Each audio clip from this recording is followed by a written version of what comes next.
Hey guys, it's Kevin again, and this is going to be my review for Doctor Who Series 8, Episode 10, In the Forest of Night. If you guys did not see my last video, I'm trying to catch up on my Doctor Who reviews, and this, of course, was last week's episode, which, at the time, I was upset that I missed, because it seemed like a very interesting plot, and I was very looking forward to it, because of the way they described it.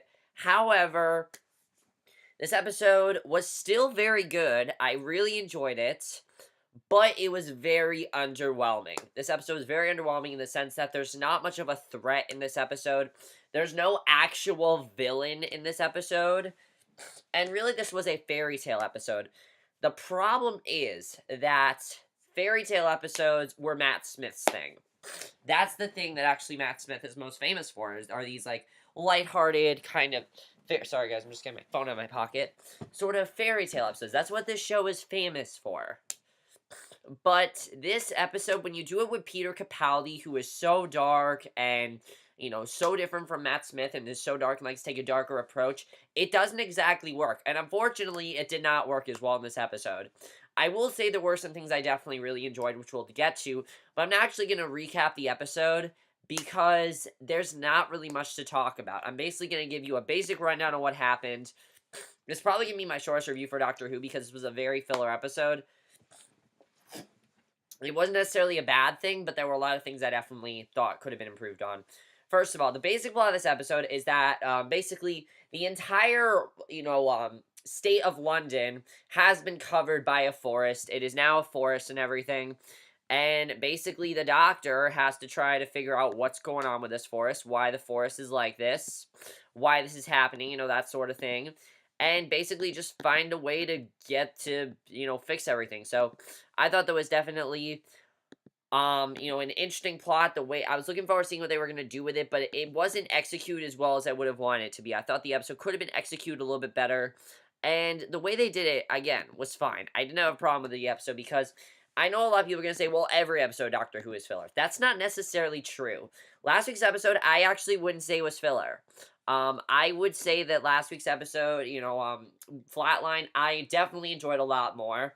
And one of the reasons I enjoyed it more was because it was more of a seeing Clara's plot episode. That's what it was about. It was about Clara's plot. And this episode, was pretty much just about one morning in London, every city and town in the world, the human race wakes up to the most surprising invasion yet. The trees have moved back in, and everywhere in every land, a forest has grown overnight and taken back to the earth. And again, the problem is that Peter Capaldi, in my opinion, I did not think worked well with children. I did not think he worked very well with them. He's too serious, in my opinion.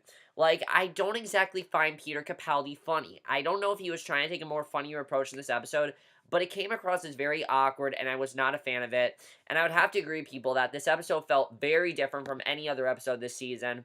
Definitely very different, because here's the thing. Every episode of the season, we've had a specific monster or something they've had to deal with. This episode is just a forest. A forest is what they're dealing with. It's a talking forest.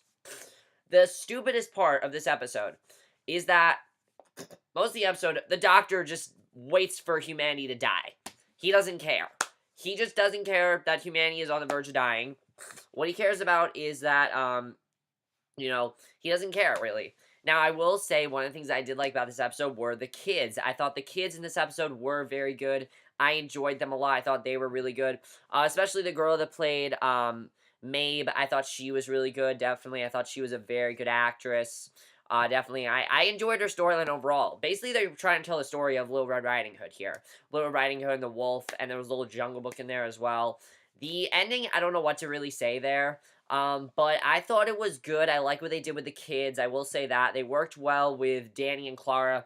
I love the scene where Danny and Clara are arguing, and that one kid asks, oh, what's going on? He says, oh, that's just what adults do when they love each other. I thought that was really funny, what happened there. There were some very funny scenes with the kids, and surprisingly, they weren't annoying.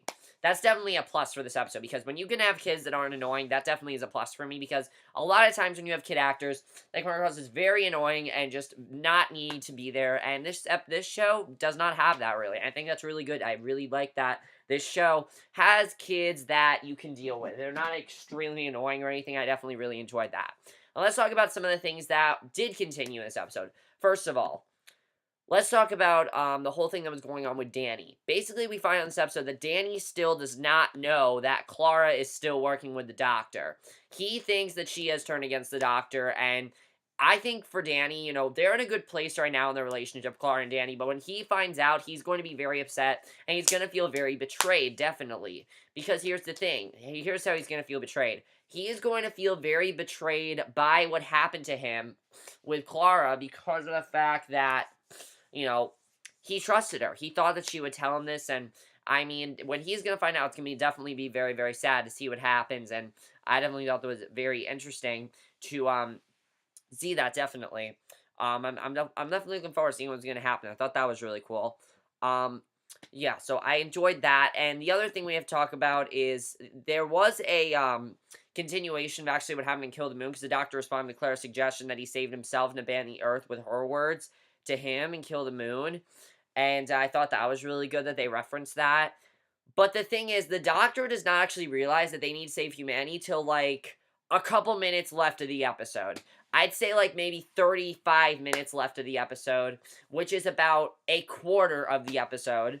He decides that they need to save humanity. I understand they were just trying to take a more lighthearted approach of this, but the tone was very, very mixed up in this episode. There are many scenes that were very lighthearted and very funny, but then there were scenes that came across as very dark and scary and sort of like Grimm's fairy tales. I understand they were trying to do that, but the tone switched around so many times that I was not a fan of that because when you cut to like those other kids who are just goofing around having a good time, it was fun to see. When you cut to like Mabe, it was much more dark and serious. Her plot was very, very serious, what was going on with her. And I wasn't exactly a fan of how they end up approaching it. I wish they would have approached that a little bit differently. And I do want to see what happens there, because I'm interested in that. Now, as far as the end of the episode, basically, they end up saving humanity, obviously. Everything's fine there. Now let's talk about Missy. Missy had a great ending to her plot last week. I thought it was a great way they ended it. I thought that was a great way to end the episode. They don't even show that in this episode. We see one scene of it, which is fine because I understand they're setting up for the finale. Basically, we see that she's watching the same event and admits to herself that Earth's survival was surprising. What I personally think Missy is trying to do is I really don't know what Missy's trying to do. I think she might be able to maybe like destroy the world because the finale is called Death in Heaven.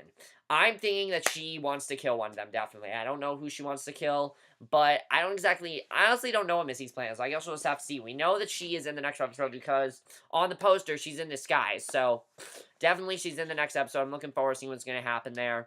And I thought that was definitely really, really good. I definitely really enjoyed that in the episode. I definitely really enjoyed that altogether. Now, we did get a promo to the episode, and I am going to talk about some finale predictions, which is mainly going to be the basis of this review. Because I don't have much to say, really, about In the Forest of the Night. That's really all I have to say, really, about In the Forest of the Night. Because it was a really throwaway episode. I agree with what many people said. This episode, Doctor Who always has throwaway episode, but this was an episode that took that to a whole new level, because it was completely different. It had nothing to do with the rest of the episodes of the season. It barely had any continuity to it whatsoever. That's one of the things I love about Doctor Who, is that even though they have filler episodes, they do have continuity in there. There wasn't really any of that except for the Clara and Danny talks and the Clara and the Doctor talk. That's really it. Now, a lot of people are speculating that Jenna Coleman is going to leave the series after the finale. I'm going to say that I think that's a little too early to speculate that. However, in the promo, we do see that she says that it's very weird what the fuck line that's like Clara Oswald's never existed. In my opinion, I think what that's trying to show is that Clara is going to try to maybe like start out her own life and maybe like get away from the like Daleks, because I believe there are Daleks in the next episode. We'll have to see what happens, but that's gonna be interesting to see what happens. I don't know exactly what's gonna happen there, but I'm interested in seeing that. So I do think that's what's gonna happen, is that Clara's gonna probably get away from the Daleks, and that's what's gonna happen there. As far as it all goes with what's gonna happen between her and Danny, but definitely when Danny finds out what happened, it's gonna be really sad. Now, I do like that the next episode is a two-part finale, but they're showing it, this week and next week, and I really do like that, because I've wanted the show to go on a cliffhanger for so long. This episode, I'm just gonna be honest, they should have introduced next week's plot, tomorrow's, the episode for tomorrow, that plot at the end of this episode, because this episode was so filler, and, the ending just didn't do anything. Usually the endings in Doctor Who are somewhat, somewhat with the plot and somewhat, a continuation of something. This, it's just that Maeve ends up meeting up with her mother, and basically she sees her sister Annabelle and everything, and I thought it was good, but like I was not satisfied with it. I was not satisfied with the ending, and I wanted more from this episode, definitely. Now, again, I did not hate this episode. I thought there were some really great things in this episode. I really liked the Clara and Danny stuff. I did like the girl that played Maeve. I liked the fairy tale stuff they were trying to get at. I just felt Peter Capaldi did not work in this episode. He really didn't. I mean, it wasn't as bad Mummy on the Orient Express, which he just came across as very annoying to me. But in this one, he just didn't seem to fit in. He's such a dark doctor, and he's such a more dark doctor. The reason Matt Smith works so well is because Matt Smith was so comical and so funny. And, that was the thing that everyone loved about him, was how funny he was. Peter Capaldi's a lot darker and takes a much darker approach to things. So in an episode like this, it doesn't exactly work. I understand Stephen Moffat loves fairy tales and he really wants to do that. But you have to find a doctor who can do both funny and serious. And this doctor, I don't really know if he can. I Nazi Caretaker, apparently that was really funny. But that works in the sense that it was funny because it had to do with the plot. This was just out of nowhere. So once again, as I said, problems with the episode. Didn't know if it wanted to be funny or serious. Had a lot of issues with that. Let me know what you guys saw of this episode. I know this was a very short review, but I really didn't have much to say about this episode, really. I mean, it was just an okay episode to me. It was pretty much just a throwaway episode, not really much to say about it. And it's my review. Hope you guys enjoyed. I'll see you guys in my next video, which will be for, I believe, a movie review. I think it will be. Or for tomorrow's episode of Doctor Who, which I'm definitely looking forward to. So I'll see you guys in my next video. Okay, bye.